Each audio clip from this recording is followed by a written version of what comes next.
నా పేరు కేసీలో, నేను సెకండ్ ఇయర్ బైపీసీ చదువుతున్నాను. కేజీ భవనంలో చదువుతున్నాను.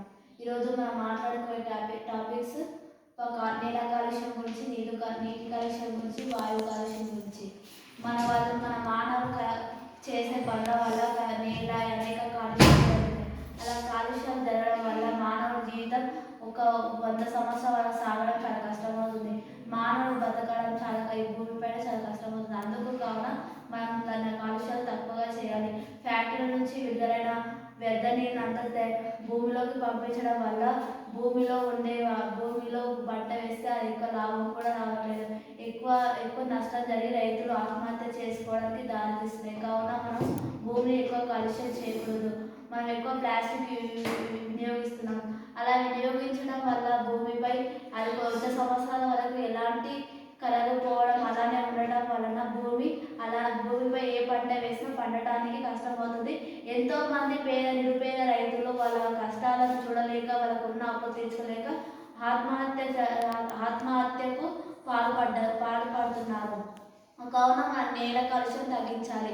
వాయు కాలుష్యం ఇప్పుడు ప్రతి ఇంటికి 3-4 బండ్ల దాకా ఉన్నాయి. కార్లు యూజ్ చేస్తున్నారు, ఎన్నో వాహనాలను యూజ్ చేస్తున్నారు. వాళ్ళ యూజ్ చేయడం వల్ల అవన్నీ వాహనంలో ఉండే పొగ కాలుష్యం జరుగుతుంది. అదే మన గవర్నమెంట్ పెట్టే బస్సుల పైన అందరూ వెళ్తే కాలుష్యాన్ని మనం కొంతలో కొంత తగ్గించవచ్చు. కావున అందరము ఒక బండ్లు అవన్నీ తరివేసి మనం గవర్నమెంట్ వసతులను వాడుకుంటూ వాటిని వినియోగించాలి. కావున మనం ఎక్కువ బండ్లను యూజ్ చేయకూడదు.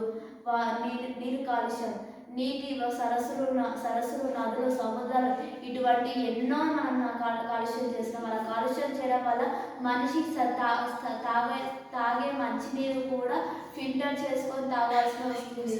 కావున మనం అలా తాగే నీటిని కూడా కాలుష్యం చేస్తున్నాం. తాగే నీటిని కాలుష్యం చేయడం వల్ల మానవులకు అనేక అనారోగ్యాలు పాలవుతున్నారు. అలా పాలవడం వల్ల వాళ్ళకు అనేక రోగాలు దారితీస్తున్నాయి. అందువలన మనం తాగే నీటిని శుభ్రమైన నీటిని తాగాలి. అని మనం ఎక్కువ కాలుష్యం చేయకూడదు.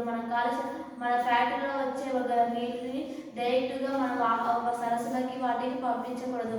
అలా పంపిస్తే వాటి కలుషితమై మూగజీవులు ఎన్నో ప్రాణాలకు దాస్తున్నాయి. ఇంతటితో నా చిన్న ఉపన్యాసం